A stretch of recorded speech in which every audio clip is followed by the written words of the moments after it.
My name is Tristan Nelson, and my hometown is Springfield, Vermont. So how did you get to Emory from Vermont? I got to Emory from Vermont following my graduation at Plymouth State University.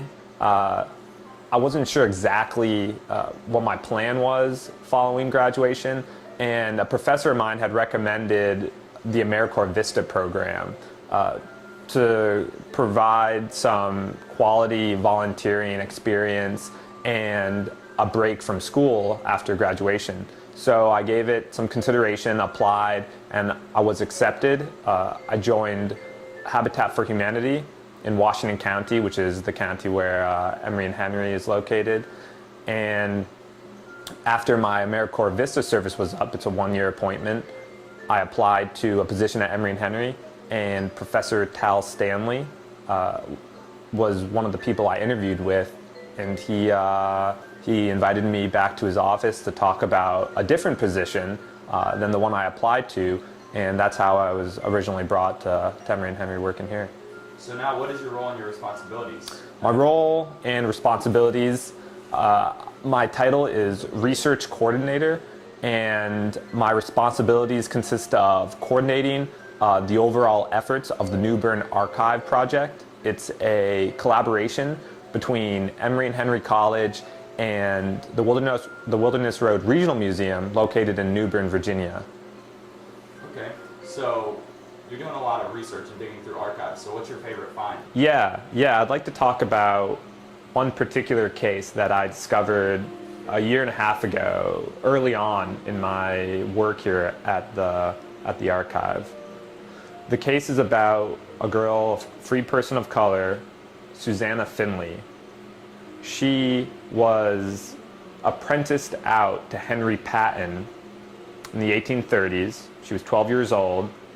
She didn't have a choice in the matter, and it was sort of a common practice by the government to control the population of free people of color in Virginia.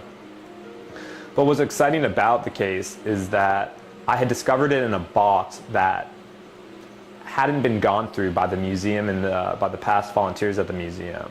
A lot of what we get here has been gone through already, and every now and then we get documents that maybe haven't been touched in 150 years, and that's really exciting as a historian and an archivist to look at those documents. What kind of connections have you been able to make from your work that you do here to society today as a whole? I think that one case in particular comes to mind right off the bat. It was a sexual assault case. It happened in the 1890s, and in our country within the last 5 years, I'd say sexual assault, domestic violence, those are issues that are really prevalent in the media today and important to our society. So one thing I've noticed in contemporary cases is that we often blame the victim. It's easy for us to sort of pass the blame onto them. They were asking for it, or what they were wearing or their behavior sort of invited the assault. Well, in this case, there are notes from the defense in the documents we have that imply the victim is to blame for the sexual assault she received. So, I thought it was really interesting and something that can really be compared to contemporary cases today.